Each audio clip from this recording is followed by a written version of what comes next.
Coming up on the Men at the Movies podcast, I talk with Troy and Stacy Hooker about the Bourne Identity. This movie reveals two of our greatest desires, to discover who we are and to be really good at something.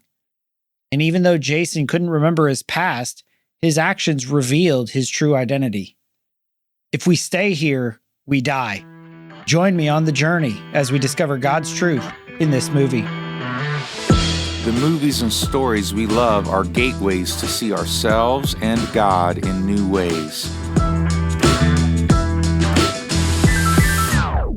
Every great story borrows its power from a larger story, the story that's written on our hearts and woven into the fabric of our very being.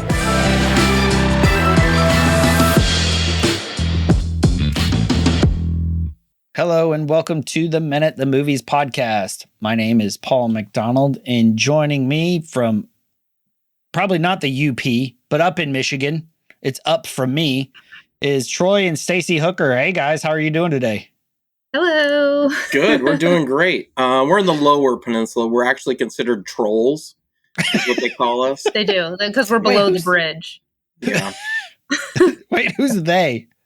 Well, because you've got the UP, the upper peninsula, and then the lower peninsula, and so there's a bridge that connects the two. And so the upper peninsula people, they're called the Upers. They call us the trolls because we live below the bridge. That is awesome, and I'd have to move. I was like, I can't be a troll. I mean, but I wouldn't want to be a Uper either. That's a terrible name. You guys need to work on coming up. I mean, you're creative people. Come up with a better name for the Upers. Yep. The real question is, have you ever had a pasty? And if not, then you have to travel to the UP and try one because they're amazing. You don't want a troll pasty. It has to be a UP pasty. That's right. I do think that. Yeah, you don't want one from the lower peninsula. So what's a pasty then? Well, if you imagine kind of like, it's basically a handheld. Well, what it was is the miners would take them it was basically a handheld, something they could eat for lunch. But it's basically stew that could be handheld, but so it was in like a pie crust. Mm-hmm. But if you kind of imagine like a pot pie in a way, but it's like a stew inside of it. That does sound delicious. Yeah, but it's handheld. It's kind of like a better Hot Pocket, I guess, in a way. Absolutely. It's like a homemade Hot Pocket. Yeah. Although I don't know how you can improve on a Hot Pocket. But it has things like, it has like rutabaga. Have you ever heard of what a rutabaga is? I've heard of rutabagas, but I thought it was just sort of one of those mythology names. Nope, they're real. It's kind of like a cross between like a carrot and a potato. Carrot and a potato. Cross between a carrot and a potato. It's a root vegetable. They're delicious. Nice. They're delicious. Yeah, you didn't think you would have shown up for the Men at the Movies podcast and you get conversations about Michigan eating and dining and yeah, you can't get far with us without talking about food. Well, so I met you guys through I guess if we call Alan Arnold the Podfather, Sarah would probably have to be the queen of the podcast. She's been on it quite a bit. And so we met through Sarah. And you guys met her through Realm Makers, right? Yep. Yes. Mm-hmm. 2 years ago. That's right. 2021. Yes, was our first year. It was supposed to be 2020 was our first year, but for obvious reasons. Nobody went in 2020. That didn't happen. And it was so great. It was so great when we met her too, because that was our first year and we were just nervous and didn't know anybody. And there is this girl, Sarah, that just kind of is so easy going and latches onto us. And we're just like, thank you, for making this easier and breaking the ice for us at Realm Makers. So, yeah. And then it was also really funny because she's like, oh, let me introduce you to some other friends we have. It was Josh and Sarah, which was really funny because, I'm introducing myself to them. And so I'm talking to Josh and Sarah and I'm talking to Sarah. I'm like, so Sarah, tell me about yourself. what do you guys do? And they're like, oh, she's like, oh, well, my husband and I own a publishing company. I'm like, oh, that's funny. My husband and I, we own a publishing company. I'm like, that's weird, And she's like, yeah, my husband's an author. I'm like, oh, my husband's an author. And she's like, yeah, I own an Etsy shop. And I'm like, oh, I own an Etsy shop. And I'm like, well, that's weird. I'm like, where are you from? She's like, we're from Michigan. I'm like, we're from Michigan. This is creepy. Something's wrong here. You met, it's like you met yourselves from the multiverse. Yeah, it was very, very strange and amazing. So now we're all just this group of friends, and it's pretty awesome. So I'm actually trying to schedule Josh for a podcast to talk about Zombieland. Ooh. We were originally going to try to do it last year for around Halloween time, but life happens, and he's like, dude, I have got a lot of stuff going on, because I don't think they live in Michigan anymore. They're just over the border. They are Yoopers. Well, were Yoopers. They were Yoopers. Yoopers. So they hung out with you guys, you trolls? Well, yes, yeah. Well, so they were trolls with us, and then they were Yoopers, and now they've hopped over the border, and then now they're in Wisconsin, just over the border in Wisconsin. And I keep telling Josh, I'm like, you got to work on that accent, buddy. That accent. I know. Gotta get that Wisconsin accent going. So it's funny that sort of the little world that we've lived in, or that we do live in, where you sort of meet somebody who knows somebody, and then you're like, oh, wait, there's all these little connections. That's right. So you guys you mentioned your publishing company, Descendant Publishing, and what do you guys publish? I would guess, the publishing company started because I wrote young adult fiction fantasy books. And so with my first book is kind of when Descendant Publishing started. Mm-hmm. And so we do publish basically along those lines of fiction, fantasy, young adult. We're going to venture into like the sci-fi world as well. But we love just the storylines that fiction books bring to people. And so me as an author, I tend to stay towards like the young adult age range, because I think that's mentally who I connect with the most. And he's a child, right? I feel like maybe at that age they're more forgiving as they read my stuff. So yeah, we publish a lot of young adult fantasy stuff, and we do have one new author, and his name is Brian Mitchell, and we're super excited to have him. He wrote a new adult book called Infernal Fall, and this came out. He basically based it off of the old classic Dante's Inferno, and he turned Dante's Inferno into a modern story, like fiction story, as this guy travels through the levels of hell, and it's really interesting. We really liked it. So awesome. He's our author, and we do have potentially another one coming up soon. That's going to be another young adult. Yep. And I would probably classify that as a dystopian, maybe a dystopian urban fantasy. Mm-hmm. But so yeah, exciting. But we also there's something else that we do too.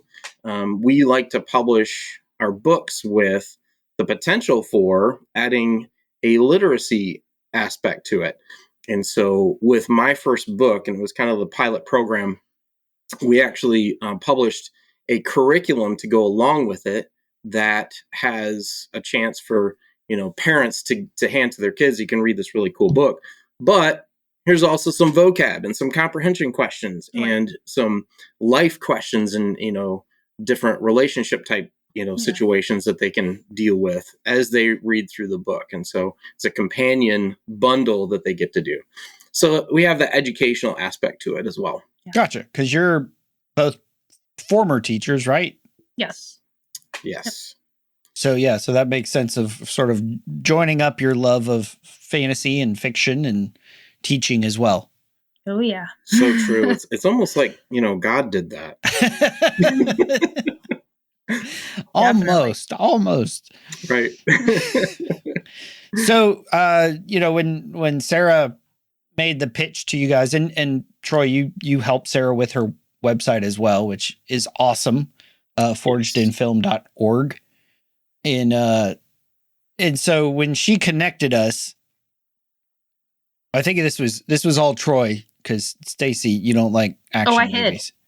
I hid. We talked about that. She took her microphone. She's in the closet, so she doesn't have to be on camera. Right?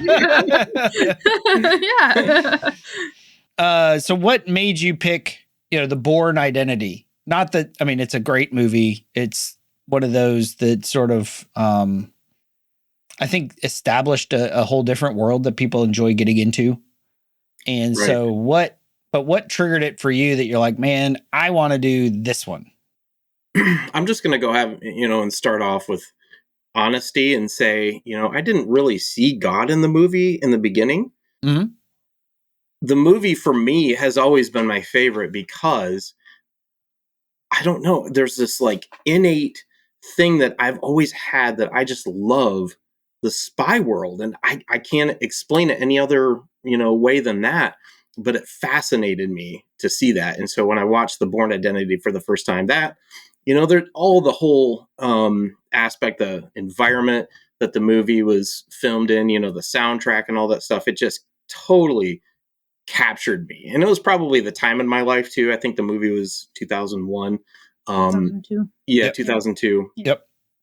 Where, that potentially as a career move, I was, maybe thinking, could I be a spy? I could do this. Cool. I know. Spy. Such a boy. Right. But it just, it was one of those movies like, I have to have this movie and I have to keep it in DVD form because it has to be accessible to me because I'll watch it over and over again. It's kind of like that Lord of the Rings, or Harry Potter or something else that you have to keep in your library because it sticks with you. Really, if I were to point at one specific thing, I couldn't tell you other than the fact I just really thought it was cool. Yeah, and I'm trying to think if we've done movies in the past, similar style, like the spy movie. Well, I think John Wick is probably similar, a guy with a set of skills, high level skills. And, that makes me think of Taken, which we haven't done on the podcast yet. It's a good movie. Little James Bondish I think Austin Powers kind of ruined the James Bond franchise. Because you can't watch any of the originals now without picturing Mike Myers.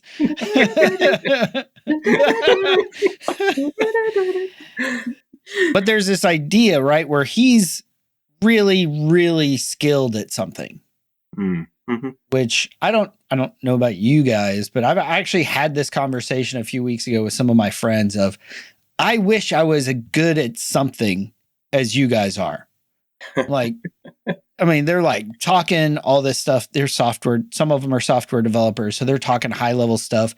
I even have a friend who does garage door, like installs, sales, that sort of thing. Like he knows his stuff at a very high level. I even have a friend who's a big bourbon drinker. Like he could see the ingredient percentages of the different, it's got this much corn, this much barley, this much wheat or rye. And he's like, oh, that's this distillery or this actual specific bourbon. And I'm like, man, I wish I knew anything as much as you know this. Yeah. And I feel that way about Bourne of, man, I wish I was as good at something as he obviously is at being a spy. Right. I mean, when we watch those other movies too, like Taken, like John Wick, like The Kingsman, right? That's a kind of a cool movie as well, where you've got some, a little more comic booky, but. So I don't mind action movies so much. I tend to stay away. I mean, I do enjoy spy type stuff. I really did, the TV show, Alias. Oh yeah. I loved that TV show. That was a great one. Mm-hmm.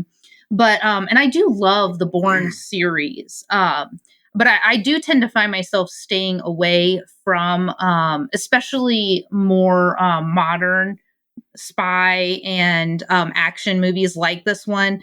Like I said, more modern ones now that I was telling Troy, yesterday, whenever we were rewatching this again, I tend to stay away from it. There tends to be a lot of intricacies in it, like a really lots of like twists and turns that you really have to pay attention to that I tend to get lost on. Mostly because I tend to be like knitting or crocheting or doing something else like while I'm watching movies. But also because, sometimes I'm just not paying attention, or those things just kind of go over my head, Yeah. But I do really enjoy this. And I told, and Troy, whenever, when we were going over, some of the things that we were going to talk about in this interview with you, it was like, why do you love this movie? I'm like, 2002 Matt Damon. Heck yeah. That's all I need. I mean, he's gorgeous. Especially for this role, he's younger, he's ripped. He's not We Bought a Zoo Matt Damon. Yeah. Not that that's bad. Or what he was just in. And it was very subtle too. It wasn't like dirty or anything. Like it was very subtle. And so this movie, I mean, this movie's over 20 years old now. We're assuming if you're listening, you've probably seen it, or at least possibly have even read the book. I mean, it is based on a novel series by Robert Ludlum. Because this one has so you've got on the one hand, this guy who's highly skilled. He knows stuff. He knows, like that scene where he's in the diner. He's like, I know the license numbers of all 6 cars in the parking lot. I know the best place to find a gun's in the cab of the gray truck. Like he just knows these things sort of innately. And then his big question is, how do I know these things, but I don't know who I am? Right. That's right. Which I think is a question that we wrestle with a little bit, maybe. Absolutely. Mm-hmm. I mean, you can, there's so many correlations with that. You can, talk about the fact that, we have these set of values inside of us that we don't know. We know where they came from, as Christians, we would know that. But someone who maybe isn't a Christian has these thoughts and these feelings and these desires, for, connectedness or relationship or trust or, just values in general that they don't know where they came from. They just know that they have them. And so I think that's part of it as well. Or maybe what they're supposed to do with it, Mm-hmm. That's right. I mean, I think when you sort of look at those tensions, one, we want to be really good at something. Yes.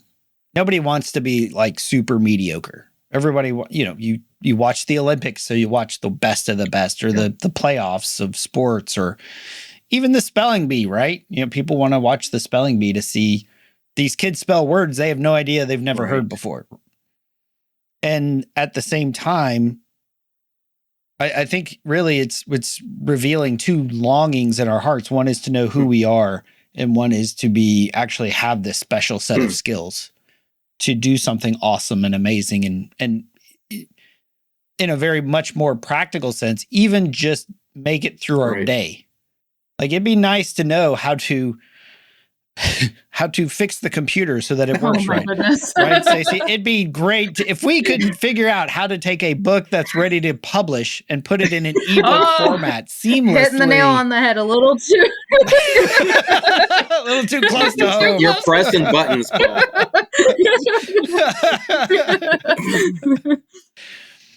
But we desire that level of competence that he shows, as well as the desire to know our identity. Right. And I think that when we uncover those sort of truths, the movie gets super interesting, even more than it already is, because it is a fantastic story. Because it's a story, the good stories are the ones that you want to know what happens next. Mm-hmm. And this is, I think even if you're watching it, you're like, wait, did he really have amnesia? Did he really forget? I wonder even how, like, Robert Ludlum, when he was writing the story, me being an author, when he was writing the story, did he have some of these things in his mind too that were, talking about identity and being really good at something? And, you just brought up that point. And I've often looked at like the Olympics, and I've looked at these gymnasts or, anybody in the Olympics and said, wow, they're amazing. But me personally, part of it is this, maybe like a part of a regret, maybe that I haven't stuck to one thing in my life and gotten really good at it. So much so that, I like various things and I'm mediocre, like you said, at various things. Whoa, I didn't say that you were mediocre at a lot of things. I just want to put that clear. Paul's calling us all out here. It sure is. Is this an intervention? We thought this was an interview. Sarah's going to pop up here in a second. But no, he's got all these skills. And maybe that's one of the reasons, too, why I liked the movie so much is I've always wanted to be good at that one thing, just incredibly good, that everyone could look at me. And that's where pride probably comes in. And, and everyone can look at me and say, wow, he's good at that. That's really cool. It's super funny to me because we always sort of uncover these things as we talk that we didn't talk about in the prep. So true. Yeah. So true. But that is, like, even as we're, like, I'm sitting here thinking about this idea that, like, yeah, I want to be amazing at something. And you brought up the pride, which again, I think is a thoughts flooding my brain that can't come out fast enough. So there's this sense that it could be prideful, right? That we want to do something to sort of crow in our own glory and look how awesome I am. But if you go back to that idea of being children of God, and I think about my kids, like there's nothing prideful that for them to say, hey, look at this picture I just drew. Right.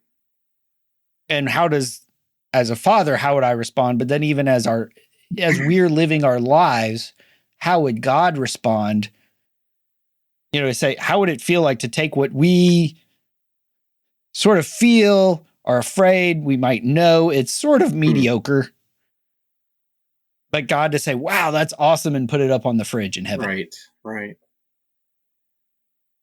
Yeah, and I look at Matt Damon too as an actor in the movie, and he's not like your typical, if you were to look at him, he doesn't look like your typical spy.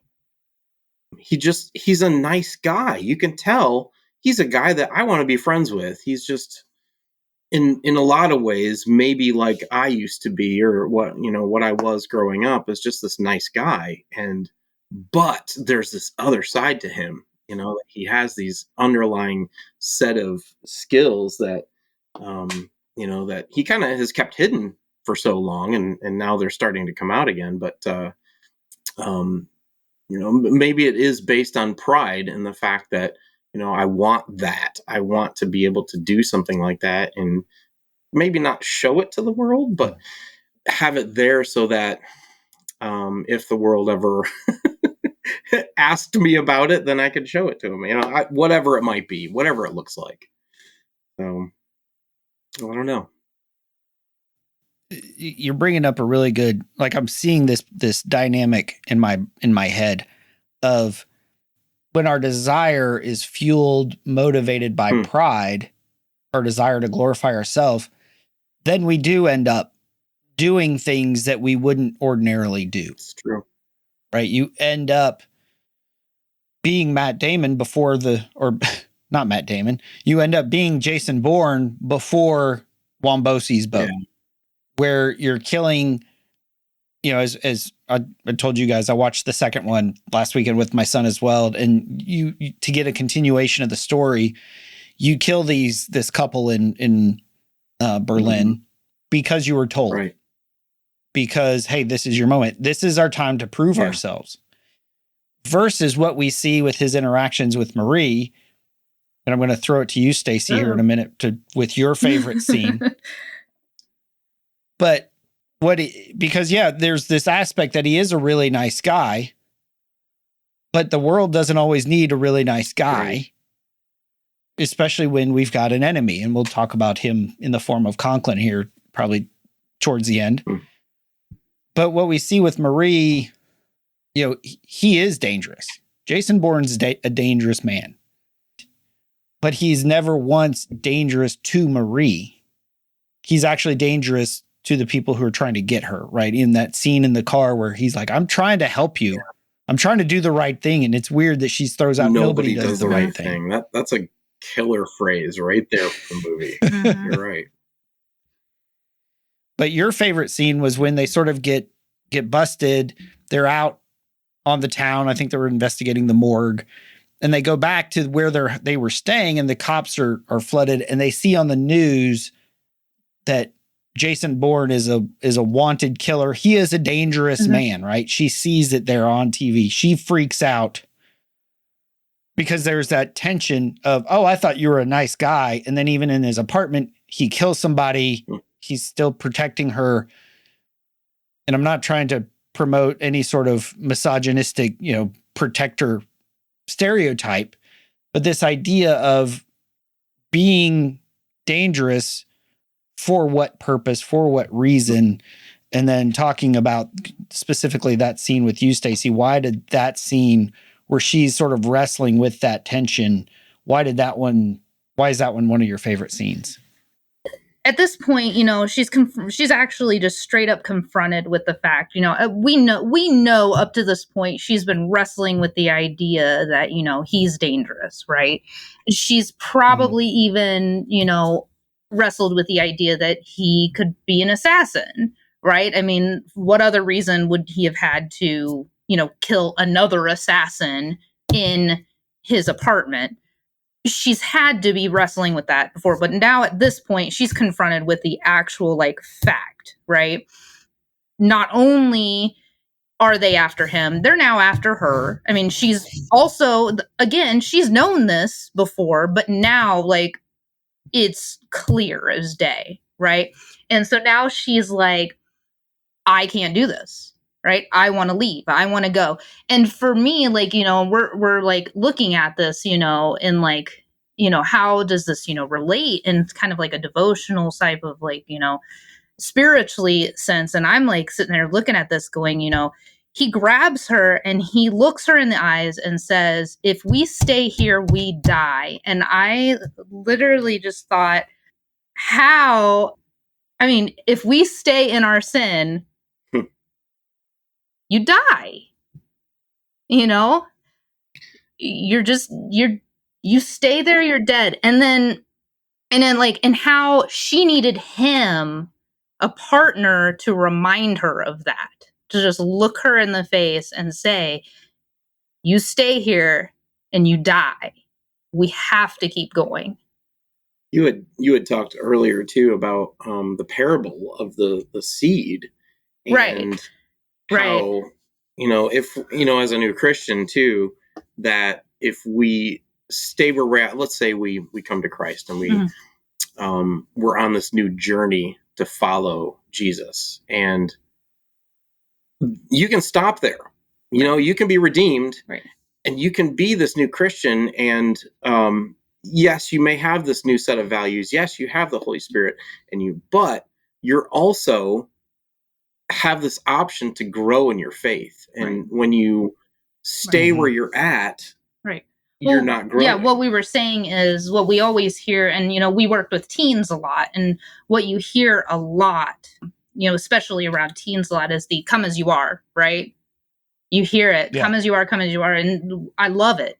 Please, please, please, please come as you are, but you can't stay there. We have to grow. Once you come, and once, you got to commit, and then we have to grow. Then we have to start to grow. And I think that's where the making disciples and stuff has to come.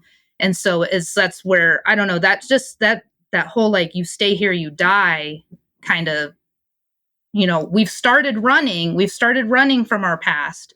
Now we have to continue the push. And that's he said, it was the seed, being choked out by the sun and the thorns and stuff like that. We have to get to the good soil. And I've been over here taking all kinds of notes because you guys are triggering thoughts and stuff, and it's super cool. And that's what's fun about this, is to see things we've spent some time over the last couple of weeks prepping for this, talking about it. But that idea, like I loved how you brought out, Troy, that connection. Like, it's not just if we stay in our sin, we die, but even we have to grow in our faith. Yeah. You know, going back to the parable of the soils is like, we can get choked out. We can, the seeds sort of die, but we do want to cultivate a heart that becomes good soil. And then you were talking about the come as you are, but you can't stay as you are. And it's not okay, you're here, now let's get you cleaned up. And I don't mean that, but if anyone listening, it's not what I mean at all, Right. So, okay. So what do you mean? Oh, it's so hard to explain. It's just, I think, help me out here.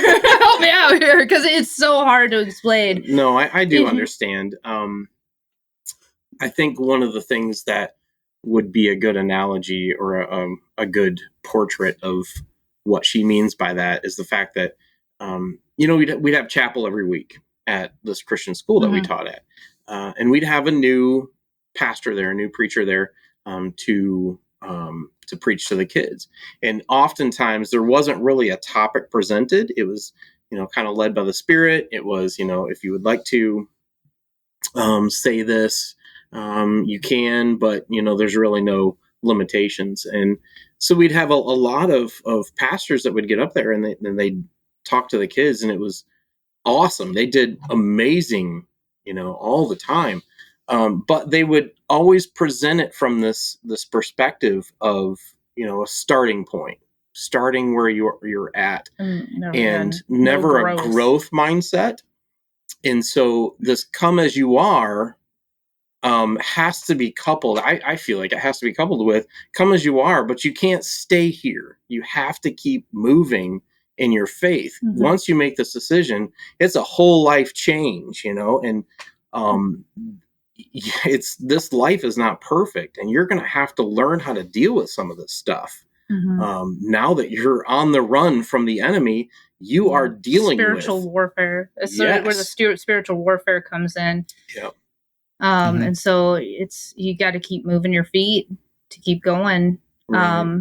Because your sin's going to come after you, just like in this movie. You're, right. Your sins, the enemy's going to keep chasing you down, and it's going to catch you, and it's going to drag you down. I mean, let's talk about. We'll talk about my personal thing. Would be probably anger issues. Deal with a lot of anger issues. Anger drags me down a lot, so I have to constantly deal with that. If I stay where I am, if I am not constantly in my Bible, constantly praying, that anger is going to grab me down and is going to pull me down continuously if I'm staying where I am and not continuing to move forward with my walk with the Lord. So if I stay here, I'm going to die. What I'm seeing, what I'm hearing is this idea you can't stay here. And that's what we see with Bourne, right? We can't stay here. He never stays at one place. But as he's going, his pursuit is not revenge. It's not even to hide. It's to discover who he is. And that's the purpose of these things. And what we see, in that scene with the hotel and the news thing where she's like, oh, Bourne's an assassin. Sometimes it does take some sort of reality challenging event to make us grow. Because she was sort of happy being on the run with this dude. She thinks she's like, oh, nobody does the right thing. Well, he is. And he offers her that scene where he tells her to go to the police. Right. And she's like, no, she would rather stay with him, and she's helping him. So they've latched on together. And to a point, at that moment, they're kind of comfortable. It's almost like a buddy cop movie for about 10 minutes.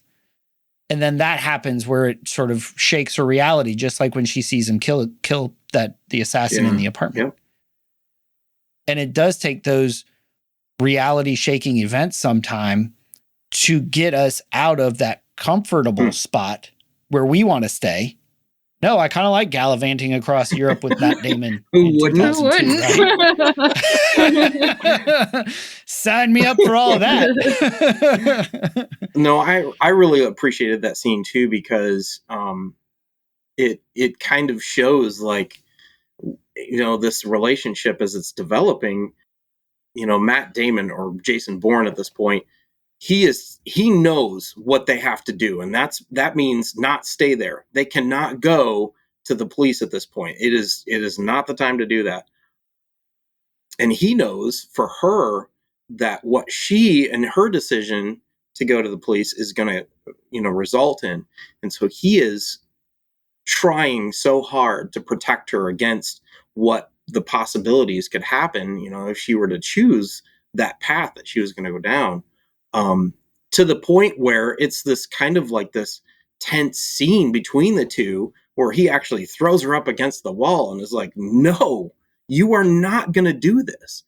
And it's this like intervention moment where he is coming into her life and saying, you're making a bad decision. I am going to save you from that. Holy cow. How many times as, Christians have we had friendships where, and I hope that everyone can have that friendship that, you're going down the wrong path, friend, and I'm stepping in to stop you from doing this. Please do not. And it doesn't matter what you think. I know what's best, because maybe God's working through me, or, maybe I just have that innate spirit. But have that friend that's like, you know what, I'm pulling you out of this thing. How awesome is that relationship right there? And I like that scene too. I thought it was really cool. Like that whole purpose, the movie, Bourne's discovering who he is, which was another sort of thought. As you guys were talking, I was like, I got to write this down. That's what I like. People talking, I was like, oh, I got to write this down, because otherwise I forget. ADD. It's rough. But it was interesting because Bourne spent the whole movie trying to figure out who he was. Mm-hmm. I don't know who I am. Like he doesn't know his name, but he's learned it. Oh, I'm this guy. And then, he's got 6 different passports with 6 different names. Which one am I? And the interesting thing is, like, he's struggling for his identity, but that wasn't his identity anymore. Like, he was already, to use our Christian terms, he was already a new creation. Yeah. Like, Marie knew more of who he is and is becoming, because what he was didn't really matter. Who he was didn't matter. Wow. Yeah. And he spent all this time trying to figure out who he was, but who he is in that present moment was actually shining through as a protector, as a someone who's dangerous for good, as a good man, right? I think it's interesting too that it's Marie that sees that good side in him. Yeah, I know you're an assassin and you could kill me 15 different ways right now. But I also trust you, and I'm placing my life in your hands. Wow. That's quite a picture. She saw through something to see the good side of him. And actually there's another scene that comes to mind too. And it's when they're at Marie's brother's house, and he's out there. He's been playing with the kids for a while, but they go to sleep at night, and she wakes up. He's been sleeping on the floor. She looks over and sees him, that he's gone. And she goes and looks for him, and he's in the kids' room, and he's just standing there watching them sleep. And she's like, you can't be here. What are you doing in here? Why are you in here watching these kids? And he pulls away from her. He's like, I can't, I don't know. There's something about this that, I can't pull myself away from. And these kids I don't want anything to happen to these kids. I don't want to know who I was anymore. There's a new path ahead of me now, and I'm going to follow that path, because this is what, and those kids, honestly, the same scene with Wombosi on the boat is what stopped him. from killing Wombosi in the Right. first place. And so it's interesting to see like Ludlum's use of, like the kids, that jars himself away from his former life and his life as an assassin. But how cool was that scene? He just like, I want to protect these kids, and this is going to be my new mission now. No longer do I want to be a part of this old mission. I know what it does to me. And this new mission I have is protecting others and caring about others. Stacy, you had mentioned the idea of spiritual warfare. And, as with all these movies, the uber secret, sinister government organization is the enemy, is the true enemy here, as these movies tend to reflect. So Conklin's the head of Treadstone, which is the Black Ops assassination group that Jason Bourne had been a part of. And through, his super spy amazing skills, there's this confrontation between them towards the end of the movie where Jason Bourne saying, no, leave me alone, basically. Why are you doing this? And Conklin's reaction and responses and the things that he says to Jason are very similar to what the enemy will tell us. Mm-hmm. It's like, oh no, you think you're this changed person? You think you're this new creation? No, I know what you've done. Yeah. Mm-hmm. Yeah, Conklin basically just goes into, a buzzword that we hear a lot today, kind of like a victim shaming, I guess you could say, where he's basically just like telling Jason, like, no, you don't get to tell me these things. One of the one phrase that stuck out to me, he says a lot of different things, but the one thing that really stuck out to me was, this is unacceptable, soldier, because he knows that's going to press a button, right? For Jason Bourne, because at this point, Jason Bourne's having this flashback. He's starting to remember who he is. And these things it's triggering in his mind who he is, what he's done, and now it's all coming back to him. So, and I just thought it was interesting because it was just like, wow, like how often do we, like, when we're dealing with our spiritual, warfare battles, our internal stuff, like how often do we sit here and here's like, our demons like squaring us up and going like, you are worthless. Yeah. You are, you've done all these horrible things. You cannot be loved. You suck, and you are worthless. But Jason Bourne, basically just, toes up to him, beats the crap out of him, and says, I will hunt you down. And like, and I told Troy, I said, it's like in the words of Jennifer Connelly, you have no power over me. And he's just like, that's it. You're done. You don't get a say in what I am going to do because I am a new person. That is not me anymore. And it is done. And then he rides some guy's dead body down a stair banister and shoots up everybody else and walks out like the cool guy. Yeah, that was one I had to say to tell my son. I was like, "Yeah, that's not real. He would be super. Oh, yeah. I don't care if he's riding the corpse." Yeah. I think it was funny because I was telling my parents. I said, we're going to do this podcast, and it's really cool, an interview about men at the movies, and they said, "Oh, that's really neat. What movie did you choose?" And I said, "Well, the Bourne Identity. It's always been my favorite." And there was this awkward pause, kind of like, where are you going to get a spiritual aspect out of that? and I had to go through and talk about some of the things we were just going to discuss today. But, for a lot of us, it's like, how can you get God out of a movie like this? And with all the violence and stuff that was happening. But, it's another one of those things where you can see it's how your eyes, your perspective is trained on everything as a Christian. It should be from a foundation and from a perspective of God. You see God in almost everything around you. And that includes, movies like Jason Bourne. It may not have all the, the best stuff in it, but, there is aspects and virtues and values that are from the Creator, from God in there.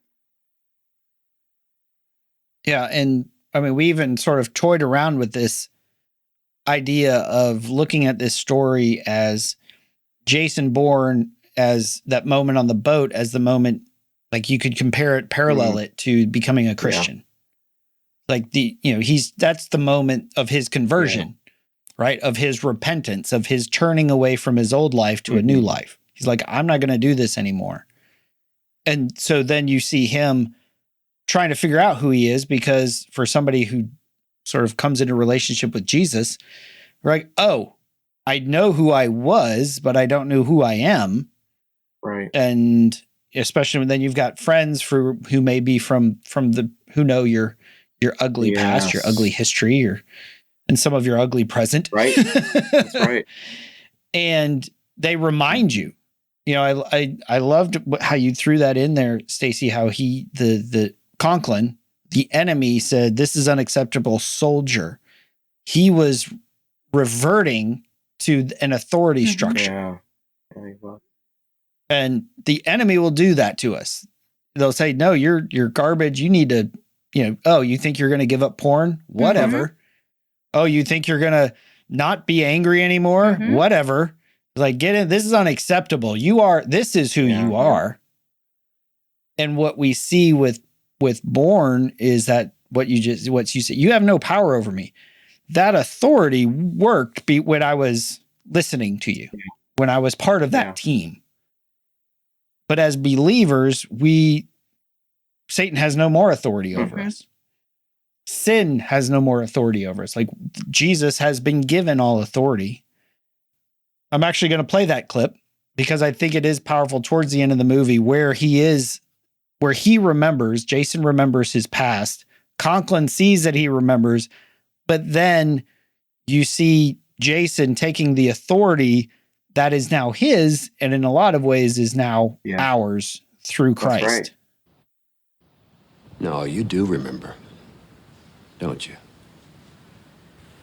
I don't want to do this anymore. I don't think that's a decision you can make.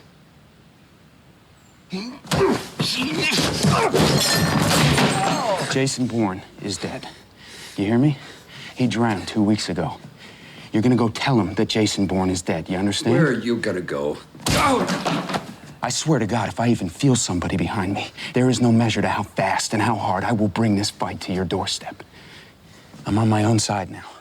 Right? That old me is dead. That guy doesn't exist. That girl doesn't exist. Even I'm on my own side now reminds me of the angel of the Lord who talked to Joshua, before they went to Jericho. And Joshua sitting there and the angel comes up and he's like, "Oh, are you for us or for the enemies?" It's like, I'm on no one's side but my own. Right. And so which side who are we going to align our lives with?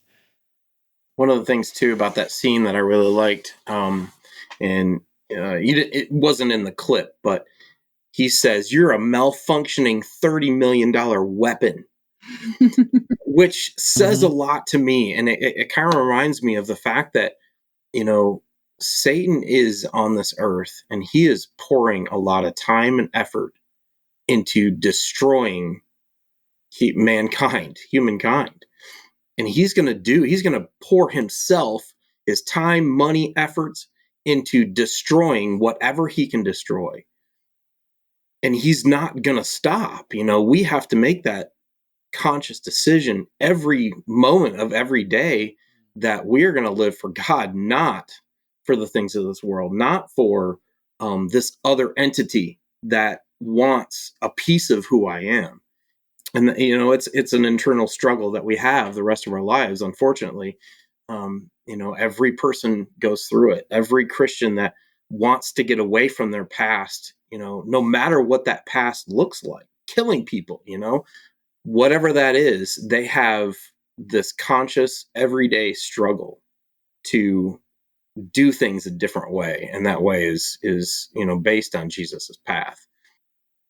Yeah. And there, even though, and we see both in the next movie as well as sort of the end clip, that there are still consequences, even without the part Stacy doesn't like where they kill Marie.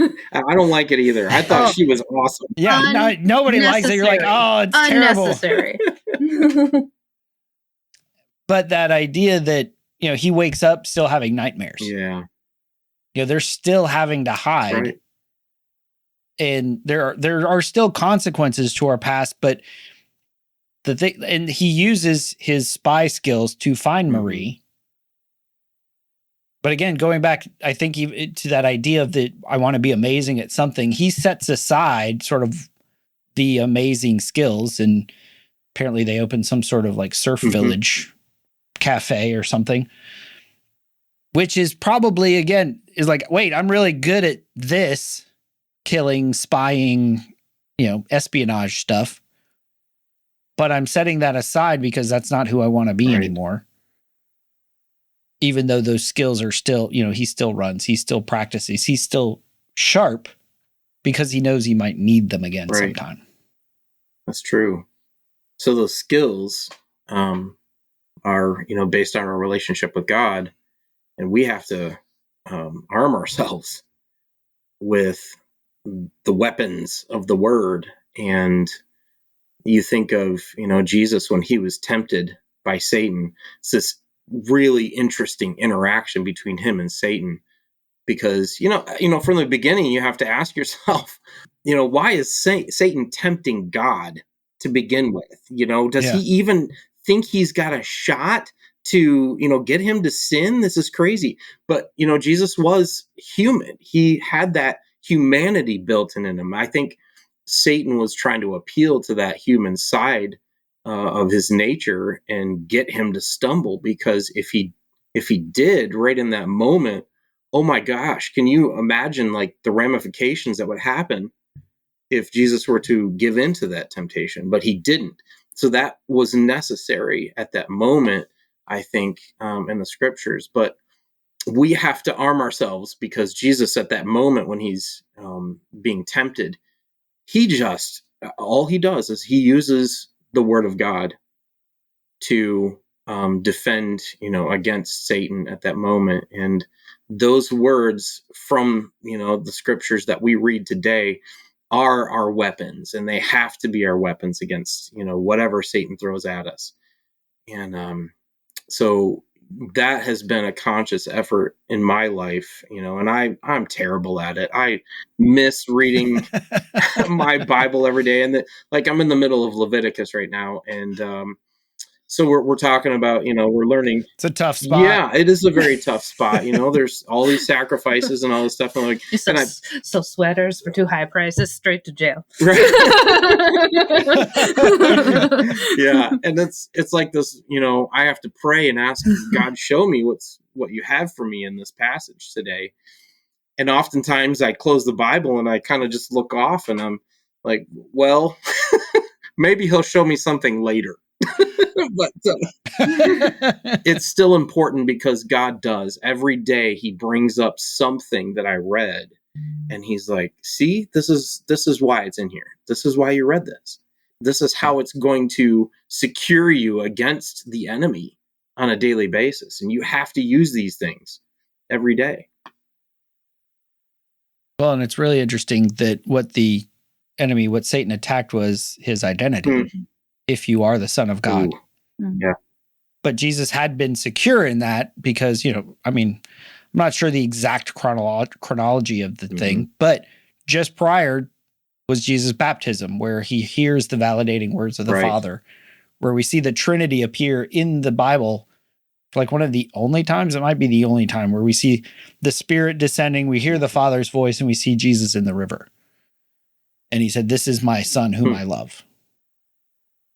And because of his identity, because he knew who he was, as well as who he was becoming, where he was going, he was able to thwart the attacks and the questions and the doubts and the, whatever you want to call it, of the enemy as he attacked him. Right. Any final thoughts? Oh, man, I feel like we covered it all. Yeah, we did. I just got to say too that, we can find a lot of parallels in the Bourne Identity with our spiritual walk. And I think we can have a lot of takeaways from that. I think it was interesting because we just recently rewatched the movie. And before we did, we prayed and we asked God to show us some things from the movie. And wow, what a perspective change if you're able to walk like that on a daily basis through life, even when you're watching movies and stuff. There's some, shows and movies out there that I don't think I can't watch this. This is not going to help me with my spiritual walk in any way. But with that perspective in mind, when we go out throughout life, and asking God to show us things in the things that we do, even entertainment, is really powerful. And I think that's cool. But also the fact that, the Bourne Identity is just a cool movie too, and maybe even without those parallels, those spiritual parallels, it's just a fun movie to watch too. And I mean, the soundtrack. I'm actually quite shocked because I've been talking to a couple different friends telling them, we're watching this movie. I told them, we're watching a movie tonight, and they're like, oh, what are you watching? Bourne Identity. We're going to be on a podcast, interviewing about it. And they're like, oh, I haven't seen that one. And I'm like, man, what? Right? Yeah. Right. Like, it's not like it's like just came out. It's 20 years and old. it was, it was a pretty big deal when it came out. I thought it was. Like, Yeah. I mean, it was Matt Damon. Yeah. Right. So Troy and Stacy, thanks for your time and your insight, and it's been super fun. Mm-hmm. And where, like, if people want to find out more about your publishing company and stuff, where can they go for that? Sure. Well, if they want to know about me as an author, just go to troyhooker.com. Or, you can find my books on Amazon and whatnot. But for publishing purposes, and, we're always looking for new authors. They can submit a manuscript, or if they're looking to go the self-publishing route, it's really awesome to have, that publishing experience behind you to help you through the process. You can avoid a lot of pitfalls with it. So if you're looking to self-publish, you can do that. But go to descendantpublishing.com, and then up at the top, there's a publish tab. And then you can see all the various options. And we can also do things like, services, single services here and there, like formatting books and some design elements and different things like that too as well. But that's Stacy's favorite part, is converting books from print to ebooks. Stop. You're trying to kill me. No, I do that. It's painful. It's a painful process. I don't make enough doing it though.